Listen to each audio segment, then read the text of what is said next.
व्हर्लविंड episode 6 वहीं से शुरू होता है जहां हमने छोड़ा था। डोंगहो ने नए राष्ट्रपति के रूप में शपथ ली है। वादे के अनुसार सुजिन के कहने पर वह सांगवून के पिता येओंगिक को उनके गिरते स्वास्थ्य के कारण 12 साल की सजा में से केवल 2 सजा काटने के बाद विशेष क्षमादान दिलाता है। इससे नाराज होकर डोंगहो राष्ट्रपति की घड़ी को तोड़ देता है।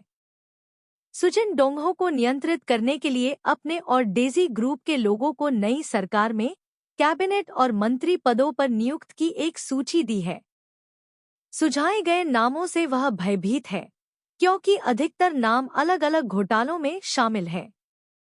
फ्लैशबैक में हमें पता चलता है कि डोंगहो को सुनने वाले उपकरण के बारे में उसी दिन पता चल गया था जिस दिन उसे घड़ी मिली थी। हालांकि उसने सुजिन को और अधिक लुभाने के लिए इसका उपयोग करने का निर्णय लिया। वह चाहता था कि वह डेजिन के पेरोल पर लोगों की सूची सौंप दे। सुजीन से सूची मिलने के बाद वह अपनी सूची बनाता है और सुजिन द्वारा सुझाए गए 200 नामों को नजरअंदाज कर देता है। जब डोंगहो ने उसे दी गई सूची से अलग सूची की घोषणा की तो वह चौंक गई। वह ब्लू हाउस में उससे मिलती है। दरअसल वह मुलाकात के तुरंत बाद मीडिया को रिकॉर्डिंग देने की योजना बना रही हैं। हैरानी की बात यह है कि डोंगहो ने उसे राष्ट्रपति जांग जून की हत्या करने की बात स्वीकार करते हुए खुद की रिकॉर्डिंग सुनाई। जाहिर तौर पर डोंगहो की असिस्टेंट जियोंगयोन और सुजिन का असिस्टेंट मांगेल डेट करते थे और जियोंगयोन ने उसे वापस करने से पहले सगाई की अंगूठी में एक सुनने वाला उपकरण लगाया था। अंगूठी ने डोंगहो को सुजिन को यह बात करते हुए रिकॉर्ड करने में मदद की कि उसने राष्ट्रपति जंग जून को कैसे मारा। डोंगहो दोनों रिकॉर्डिंग को नष्ट कर देता है। फंसा हुआ महसूस करते हुए सुजिन को डोंगहो की योजनाओं को सुनने के लिए मजबूर होना पड़ता है। डोंगहो ने घोषणा की कि वह तब तक अपनी पद नहीं छोड़ेगा जब तक कि वह सारा भ्रष्टाचार खत्म नहीं कर देता। घटनाओं के एक आश्चर्यजनक मोड़ में डोंगहो ने चेयरमैन पार्क को अपने प्रधानमंत्री के रूप में प्रस्तावित किया और उन्हें पुष्टिकरण सुनवाई के लिए एक साफ रिकॉर्ड सुनिश्चित करने के लिए आगाह किया। डोंगहो को उम्मीद है कि चेयरमैन पार्क डेजिन के पेरोल पर भ्रष्ट अधिकारियों के खिलाफ आरोपों का नेतृत्व करेंगे। इसे अपने भविष्य के राजनीतिक अभियानों के लिए लॉन्च पैड के रूप में उपयोग करेंगे। उन्होंने योनसुक को चेयरमैन पार्क का पूर्व पद संभालने की भी योजना बनाई है। हालांकि चेयरमैन पार्क को खबर मिलती है कि उनके बेटे को जुए का कर्ज चुकाने में विफल रहने के कारण एक विदेशी कैसीनो में रखा जा रहा है। येओंगिक सुजिन से कहता है कि वह चेयरमैन पार्क को प्रधानमंत्री पद पर बनने से रोकने पर ध्यान केंद्रित करें। वे नहीं चाहते कि चेयरमैन उनके लोगों के पीछे आएं। सुजिन चेयरमैन पार्क के मुद्दे के बारे में प्रोसिक्यूटर जांग सेओक को सूचित करने के लिए पिलग्यू को तुरंत भेजती है। जैसा कि अपेक्षित था, जंग सेओक ने चेयरमैन पार्क को चेतावनी दी। डोंगहो चेयरमैन पार्क से मिलने जाता है और उसे अपने बेटे को छोड़ने और पुष्टिकरण सुनवाई पर ध्यान केंद्रित करने के लिए मनाने की कोशिश करता है। वह चेयरमैन को यह भी चेतावनी देता है कि यदि वह पैसे का भुगतान करता है तो यह विदेशी मुद्रा अधिनियम का उल्लंघन होगा क्योंकि यह एक अंतर्राष्ट्रीय जुआ मामला है।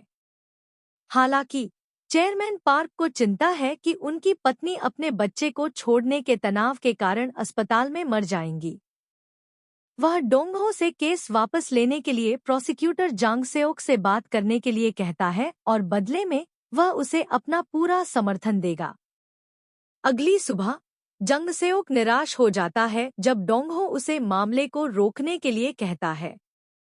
उन्होंने डोंगहो को अपना त्याग पत्र देते हुए कहा कि वह कोई धक्का मुक्की करने वाले व्यक्ति नहीं है और वे लंबे समय से सभी तरह से काम करने के लिए सहमत थे। डोंगहो अपने आप में निराश है।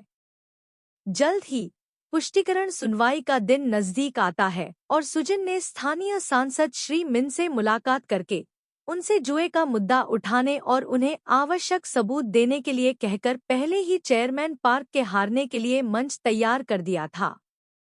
हालांकि श्री मिन ने चेयरमैन पार्क से भी मुलाकात की, जिन्होंने ऐसा व्यवहार करने के लिए और भी बेहतर सौदे की पेशकश की, जैसे कि उनके पास उनके खिलाफ कोई सबूत नहीं है। जब श्री मिन योजना के अनुसार प्रश्न नहीं पूछते हैं तो सुजन आश्चर्यचकित हो जाती हैं।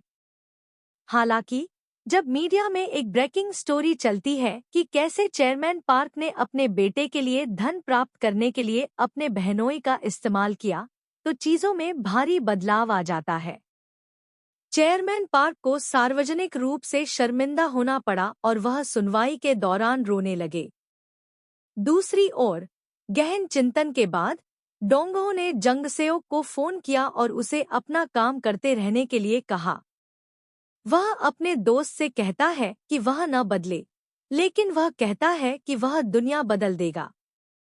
चेयरमैन पार्क की असफल सुनवाई के बाद वह अपनी टीम से मिलते हैं और निर्णय लेते हैं कि उन्हें सुजन को नामांकित करना चाहिए।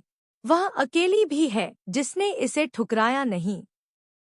यह खबर सुजन के लिए एक सुखद आश्चर्य के रूप में सामने आई।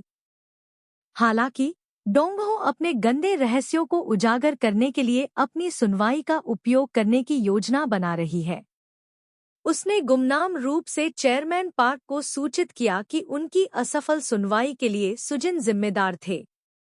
वह गुमनाम रूप से सांगचेओन को यह भी बताता है कि बहस के दौरान उसके सौतेले भाई के बारे में सच्चाई सामने आने के लिए सुजिन जिम्मेदार थी। फिर वह शो का आनंद लेने के लिए तैयार होकर बैठ जाता है, क्योंकि दोनों लोग सुजिन के खिलाफ अपना बदला लेने की साजिश रचते हैं। उसे यकीन है कि वह एक साथ 2 लड़ाइयां लड़ने में सक्षम नहीं होगी। आपको अगर वीडियो पसंद आए तो लाइक, सब्सक्राइब, शेयर जरूर करें।